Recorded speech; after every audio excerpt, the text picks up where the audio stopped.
Hi అండి, welcome to our channel Telugu audio FM. నా రాక్షసుడు కథ 8వ భాగాన్ని ఇప్పుడు మనం వినేద్దాం. అయ్యా, జరిగిందేదో జరిగింది, కానీ వాడికి సిద్ధ శిక్ష వేసేశాడు. కానీ నా మనవరాలి మెడలో పుస్తుల తాడు ఇరిగిపోయింది.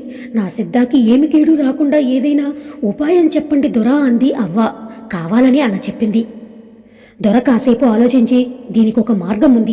రేపు శుక్రవారం కాబట్టి మన గూడెం దేవత సాక్షిగా సిద్ధ తన మెడలో తాళి కడితే అమ్మ ఆశీర్వాదం దొరుకుతుంది. ఆ తల్లే కాపాడుకుంటుంది తన బిడ్డని. ఏమంటావు సిద్ధ? ఏమ్మా, నీకు సమ్మతమేనా అని అడిగారు భూమిని దొర. సిద్ధ భూమికి వాళ్ళకి ఏం చెప్పాలో అర్థం కాలేదు. భూమికి కాళ్ళ కింద భూమి కంపించినట్లయిపోయింది. నా జీవితం ఎటుపోతూ ఉంది. నేను సిద్ధ భార్య అవడం ఏంటి? నాకు అర్హత లేదు అని అనుకుంటూ దీనంగా సిద్ధ వైపు చూసింది. సిద్ధ అప్పటికే భూమి ఎంత బాధపడుతుందోనని కోపంగా అవ్వవైపు చూశాడు. ఆవిడ సిద్ధ కోపం తెలుసుకుని దిక్కులు చూస్తూ ఉంది.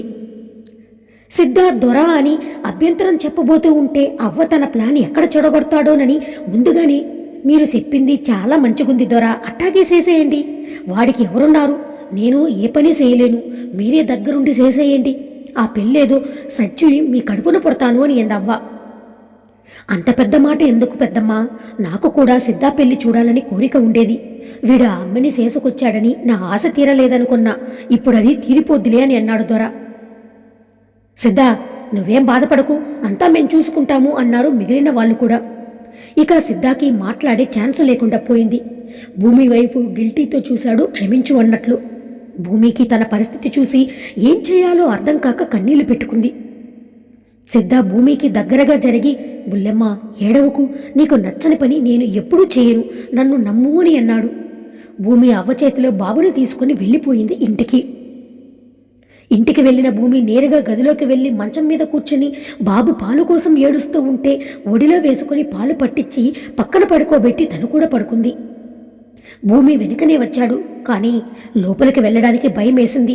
భూమి ఏ నిర్ణయం తీసుకుంటుందో, తను కోపగించుకుని ఇక్కడి నుంచి వెళ్ళిపోతే ఇలా కూడా తనని చూసుకోవడానికి లేకుండా ఎక్కడ వెళ్ళిపోతుందోనని ఆందోళన పడుతున్నాడు సిద్ధ.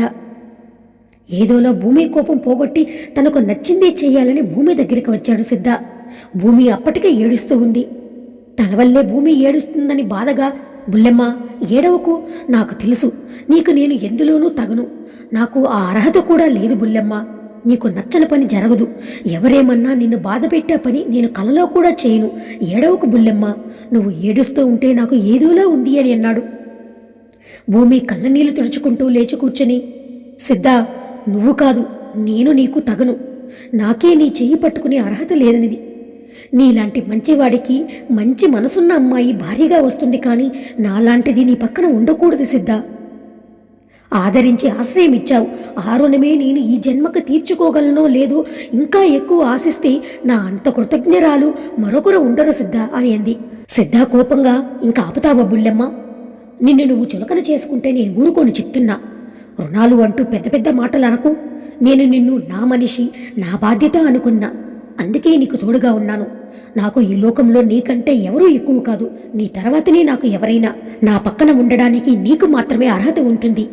ఎప్పుడూ గుర్తుపెట్టుకో బుల్లెమ్మ అని అన్నాడు సూటిగా. సిద్ధ మాటలకి భూమికి అర్థం కాలేదు, కానీ సిద్ధ ఉద్దేశం అర్థమై, వద్దు సిద్ధ, నాకు ఇదివరకే పెళ్ళైపోయింది.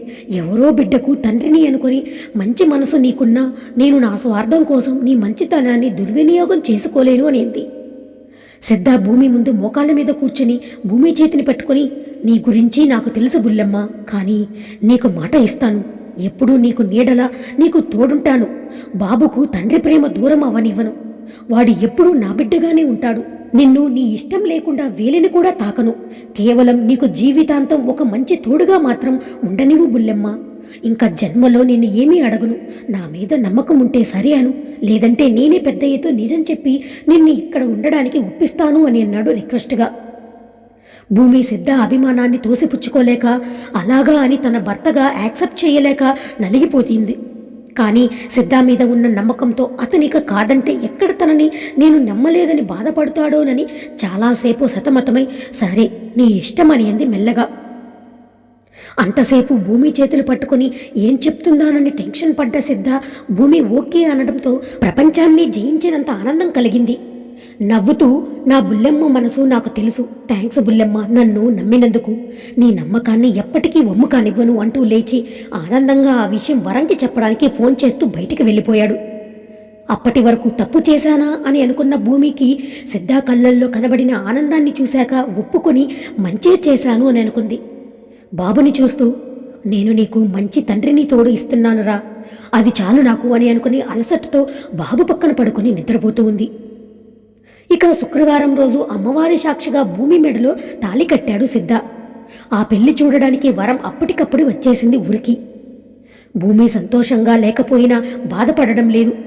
సిద్ధ మనసులో చాలా సంతోషంగా ఉన్నాడు. నా బుల్లెమ్మ నా నిజమైన భార్య అయిందని. వరం హారతి ఇచ్చి ఇద్దరినీ లోపలికి తీసుకెళ్ళింది. అవ్వ చాలా సంతోషంగా ఉంది. తన మనవడు కోరుకున్న అమ్మాయే తనకు భార్యగా చేయగలిగానని. ఇక అలా రోజులు గడుస్తున్నాయి. కానీ భూమి తను సిద్ధ భార్య అని హక్కు చూపించడం లేదు. సిద్ధ కూడా ఇదివరకు ఎలా ఉండేవాడో అలాగే ఉంటున్నాడు. అవ్వ ఎంత నచ్చజెప్పాలని చూసినా సిద్ధ కోపగించుకోవడంతో ఇక ఆవిడ సైలెంట్ అయిపోయింది. ఒకరోజు బాబుకి వ్యాక్సిన్ చేయించుకోవడానికి హాస్పిటల్కి వెళ్లిన సిద్ధ భూమికి షాకింగ్ న్యూస్ తెలిసింది. వివేక్ని కొట్టి భూమి సిద్ధ వెళ్ళిపోయిన వారం తరువాత నుండి డాక్టర్ కనబడకుండా పోయిందని. పోలీసులు ఎంత వెతికినా తన ఆచూకీ దొరకలేదు. ఇప్పుడు అక్కడ వేరే డాక్టర్ ఉంది, కానీ తను మంచిది కాదు, పొగరబోతు అని అక్కడ పనిచేసే నర్సు చెప్పింది. భూమి రెగ్యులర్గా అక్కడికి వచ్చేది. ఇంకా డాక్టర్ తనని అభిమానంగా చూడడంతో ఆ నర్సు కూడా భూమిని ఫ్రెండ్లా ట్రీట్ చేసేది. ఆ చనువుతోనే జరిగింది మొత్తం చెప్పి, నువ్వు ఇక్కడికి రావద్దు అని మరో డాక్టర్ పేరు చెప్పి అక్కడికి పంపించేసింది. తను తెలియకుండానే భూమికి చాలా మేలు చేసింది. ఆ డాక్టర్ అక్కడ ఉన్నది కేవలం భూమి ఆచూకీ తెలుసుకోవడం కోసం ధనుష్ ఏర్పాటు చేసిన తన మనిషి ఆ డాక్టర్ ఇప్పుడున్నది. భూమి ఎంట్రన్స్ దాటుతూ ఉండగా ధనుష్ కారు వచ్చింది ఆ హాస్పిటల్ లోపలికి. ఆ డాక్టర్తో కలిసి ధనుష్ కూడా వచ్చాడు. వాళ్ళిద్దరూ ప్రజెంట్ రిలేషన్లో ఉన్నారు. ఇక ధనుష్ కారు హాస్పిటల్ లోపలికి వస్తూ కరెక్ట్గా భూమి పక్కన నుంచి వెళ్లి టైంకి ఆ లేడీ డాక్టర్ ధనుష్ని పిలవడంతో అటువైపు చూశాడు. అప్పుడే ఆ కారును దాటేసి బయటికి వచ్చేశారు వీరిద్దరూ. సిద్ధ భూమి చేతిలో బాబుని తీసుకుని భుజంపై పడుకోబెట్టుకుని, బుల్లెమ్మ ఇప్పుడే వెళ్దామా ఆ హాస్పిటల్కి, లేదంటే రేపు పోదామా అని అడిగాడు. భూమి మాత్రం డాక్టర్ కావ్య తన వల్లే ఇలా కనబడకుండా పోయిందేమో, ఆ వివేక్ నా కోసమే ఆవిడ్ని టార్చర్ చేశాడేమో పాపం అని కన్నీళ్లు పెట్టుకుంటూ ఉంది. మొహానికి కొంగు కప్పుకొని ఉండడంతో భూమి ఏడుస్తున్న సంగతి సిద్ధాకి తెలియలేదు. భూమి మాట్లాడట్లేదేంటి అని భూమి చుట్టూ ఒక చేత్తో చుట్టుకుని దగ్గరకు తీసుకుని ప్రేమగా, ఏమైంది బుల్లెమ్మ, ఆ డాక్టర్ గురించి బాధపడుతున్నావా అని అన్నాడు బాధగా. భూమి ఏడుస్తూ, నా వల్లే పాపం ఆవిడకి ఏదో జరిగింది సిద్ధ అని అంది. సిద్ధ భూమి వెన్ను నిమురుతూ, బుల్లెమ్మ నువ్వు కారణం అనుకుని బాధపడినంత మాత్రాన జరిగింది మాసిపోదు కదా. నువ్వు బాధపడకు, నేను ఎలాగైనా ఆవిడ ఆచూకీ తెలుసుకుంటా. ఇప్పుడు ఇక్కడి నుంచి పోదాం పదా అంటూ భూమిని తీసుకుని వరం వాళ్ళింటికి తీసుకొచ్చేశాడు. ఇక ఓ చీకటి గదిలో ఒళ్ళంతా బెల్టు దెబ్బలకు కమిలిపోయి నీరసంగా పడి ఏడవడానికి ఓపిక లేక, కడుపు ఆకలితో నొప్పి వస్తూ ఉంటే దాహం అవుతున్నా ఎదురుగా నీళ్లు తీసుకుని తాగే శక్తి లేక, భగవంతుడా నన్ను చంపి ఈ నరకం నుండి విముక్తి కలిగించు అని వేడుకుంటూ ఉంది డాక్టర్ కావ్య. అప్పుడే లోపలికి వచ్చాడు పైశాచికానికి ప్యాంటు షర్టు వేస్తే ఎలా ఉంటాడో అలా ఉన్న ధనుష్. ఏంటి డాక్టర్, ఇప్పటికైనా ఆ భూమి ఆచూకీ చెప్తావా, లేకుంటే ఇలాగే నరకం అనుభవిస్తావా అన్నాడు వంకరగా నవ్వుతూ, నోట్లో సిగరెట్ పీల్చి ఆ పొగను కావ్య మొహాన వదులుతూ. కావ్య మాటలు కూడగట్టుకుని, నిజంగా తన గురించి నాకు తెలియదు, ఒకవేళ తెలిసినా నీకు మాత్రం చెప్పను. ఆ భూమి మీ అన్న చేతిలో నరకం నుండి తప్పించుకొని ఎక్కడో ఒక చోట హాయిగా ఉండే ఉంటుంది. దాన్ని నేను కాలరాయను. నేను పోయినా పర్వాలేదు, నా వల్ల భూమి ఈ నరకంలోకి మళ్ళీ రాకూడదు అని అంది. ధనుష్ అప్పటికే కోపంతో చూస్తూ, నీకు ఈ టార్చర్ సరిపోదే అని అంటూ తీసుకెళ్లి పక్కన ఉన్న బెడ్ మీద పడేసి తన శరీరం మీద ఉన్న చీరను లాగేసి ఆవిడను పైశాచికంగా అనుభవిస్తాడు. అప్పటికే తను ఆ నరకానికి అలవాటు పడి ఇక పోరాడడానికి కానీ అరవడానికి కానీ శక్తి లేక ఇదే తన చివరి గడియలు అని అర్థమైపోతూ ఉంటే, రేయ్ ఈరోజు మీకు ఎదురుగా నిలబడే మనిషి లేకపోవచ్చు, కానీ ఏదో ఒకరోజు మీ పాపాలన్నిటికీ బదులు చెప్పడానికి ఒకడు వస్తాడు. వాడి చేతిలో ఇంతకన్నా నరకం మీ అన్నదమ్ములు అనుభవిస్తారు అంటూ చివరి మాటగా అంటూ కావ్య ప్రాణాలు వదిలేసింది. తన మాటలను రెక్లెస్గా, మమ్మల్ని ఎదిరించి నిలబడే అంత దమ్ము ఎవడికి ఉందే అది చూద్దాం. దీనిని ఇంకా ఉండాల్సిన అవసరం లేదని ఇదే దీని చావుకు ముహూర్తం పెట్టుకుంది. దీనివల్ల నో యూస్ అని అనుకుని రేయ్ అని బయట కాపలాగా ఉన్న మనుషుల్ని పిలిచి ఇది చచ్చింది, తీసుకెళ్ళి దాని మొగుడింట్లో పడేయండిరా అంటూ ఆర్డర్ వేసి కావ్య మొగుడికి ఫోన్ చేస్తాడు. నీ పెళ్ళాం చచ్చింది గాని ఎంత కావాలో చెప్పు, గుట్టు చప్పుడు కాకుండా పని పూర్తి చేయడానికి అన్నాడు. అంతలో వాడు సార్ అది దాని అమ్మా బాబు గొడవ చేస్తారేమో సార్ అని నసిగాడు. వాళ్ళకి ఏదో ఒక వీక్నెస్ ఉండే ఉంటుంది కదా, దాన్ని యూజ్ చేసి విషయం బయటకు రాకుండా చేసేసాయి, బ్లాంక్ చెక్ పంపిస్తా, పని కాని అంటూ ఫోన్ పెట్టేశాడు. తనతో కాపురం చేసి 2 బిడ్డలు ఇచ్చి తన ఎదుగుదలకు తన శరీరాన్ని అంగడిలో సరుకులా అమ్మేసిన, ఎదిరించలేక మానసికంగా కృంగిపోయిన, బిడ్డల కోసం అన్నింటినీ భరించిన తన జీవిత భాగస్వామి అనే కనీస ఆలోచన, తనపై సానుభూతి కూడా కలగలేదు ఆ మృగాడికి. వచ్చే డబ్బు గురించి ఆశ తప్ప. కావ్య డెడ్ బాడీ తీసుకువచ్చి ఇంటి ముందు పెట్టి నాటకానికి తెరతీశాడు సదరు భర్తగారు. పిల్లలకు మాత్రం తమను ప్రాణంగా చూసుకునే తల్లి ఇక తిరిగి రాదని తెలిసి ఏడుస్తూ ఉంటే వాళ్ళని సముదాయించడం ఎవరి తరమూ కాలేదు. కావ్య తల్లిదండ్రులకు ఏదో కథ అల్లేసి నమ్మించాడు వాడు. సిద్ధ భూమిని వరం దగ్గర వదిలి కావ్య గురించి తెలుసుకోవడానికి ఆ హాస్పిటల్లో నర్సు దగ్గరికి వెళ్ళి ఇంటి అడ్రస్ అడిగి తన కోసం ఎలాగైనా కనిపెట్టాలని కావ్య ఇంటికి మొహానికి మాస్క్ వేసుకుని ఫేస్ కవర్ చేసుకుని వెళ్ళాడు. అక్కడ కావ్య శవాన్ని చూసి సిద్ధ షాక్ అయ్యాడు. అక్కడ అందర్నీ గమనించాడు. అక్కడ వివేక్తో పాటు తనతో తన్నులు తిన్న రౌడీలను చూసి సిద్ధాకి ఇది ఖచ్చితంగా వివేక్ వాళ్ళ పనే, తనని చంపేశారు అని అర్థమైంది. కావ్యకి జరిగిన దారుణాన్ని తలుచుకుని బాధపడ్డారు. పరిశీలనగా చూశాడు. కావ్య బాడీని దగ్గరికి వెళ్ళి చూడాలనుకుంటే ఎవరిని ఆ రౌడీలు దగ్గరికి రానివ్వడం లేదు. దాంతో దూరం నుండే పరిశీలించాడు.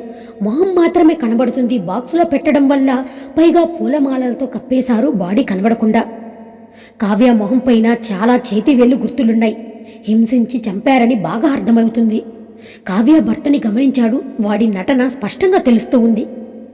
సిద్ధ ఈ విషయం నా బుల్లెమ్మకు తెలియకూడదు, తనకు తెలిస్తే తట్టుకోలేదు అని అనుకుంటూ వివేక్ని ఆ డాక్టర్ భర్తను తలుచుకుంటూ రేయ్ మీరు ఓ అమాయకురాలి ఉసురు తీశారా, దీనికి కారణమైన ఏ ఒక్కరిని వదలను. ఆ అమ్మ నా బుల్లెమ్మకు చేసిన సహాయానికి నేను తన చావుకి ప్రతీకారం చెల్లించి ఆ తల్లి రుణం తీర్చుకుంటాను అని తన మనసులోనే శపథం చేసుకున్నాడు. ఇక అక్కడ ఉండలేక బయటకు వచ్చేశాడు. మనసంతా బాధతో నిండిపోయింది సిద్ధాకి. కావ్య మోమే కళ్ళ ముందు కనబడుతూ ఉంది. పాపం ఎంత నరకయాతన అనుభవించిందో ఆ నా కొడుకులకు కొంచెం కూడా మనసనేదే లేదా. పాపం ఆ పసిపిల్లలకు తల్లిని దూరం చేశారు అని బాధగా అక్కడ దగ్గరలో గుడి కనబడగానే బయట ఉన్న కోనేటిలో మునిగి దైవ దర్శనానికి వెళ్ళాడు.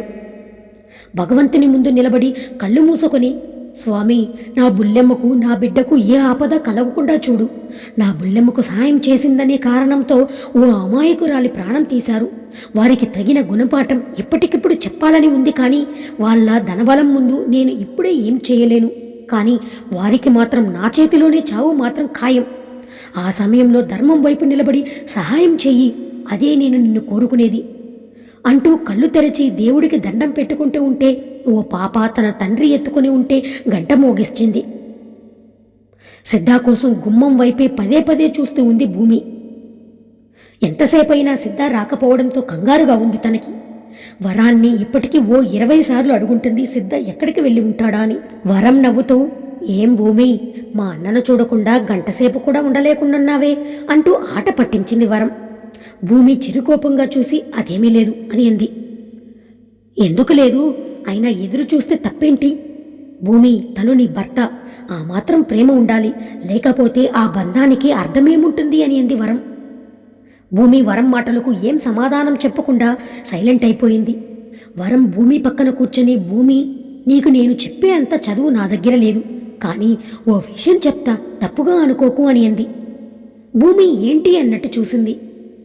నువ్వు సిద్ధాన్ని ఇష్టపడుతున్నావు, అది నీకు తెలియడం లేదు. అది తప్పు కూడా కాదు భూమి, ఎందుకంటే సిద్ధా నీకు తాళి కట్టిన భర్త. భార్యాభర్తల బంధం అంటే ఒకరికొకరు అని కాదు, ఒకరిలో ఒకరుగా కలిసి 2 మనుషులు ఒకటే ప్రాణంగా బ్రతకడం. మా అన్న నీకు ఏ కష్టం రాకుండా చూసుకుంటే నువ్వు తనని నేనున్నది నీకోసమే అన్నట్లు ప్రేమను పంచాలి. తన సంతోషం నువ్వే భూమి అని అంది వరం. ఏ మగాడైనా సంతోషంగా ఉండేది తన భార్య తనకు పూర్తిగా దగ్గర కాగలిగినప్పుడే. నీ భర్త సంతోషం నీ చేతుల్లోనే ఉంది భూమి అని అంది. నిజమే, నీకు నీ మనసుకి గాయం తగిలింది. ఆ గాయాన్ని అలాగే ఉంచుకుంటే దానివల్ల నువ్వు బాధపడడమే కాదు, నీతో ఉన్నవాళ్ళు కూడా బాధపడతారు. నీ గాయానికి మందు మా అన్న ప్రేమే. ఒక్క అవకాశం ఇచ్చి చూడు, తర్వాత నీ కళ్ళల్లో సంతోషం తప్ప మరేమీ కనబడదు భూమి అనేది వరం. భూమి ఏ నిర్ణయం తీసుకుంటుందో మనం నెక్స్ట్ పార్ట్లో తెలుసుకుందాం.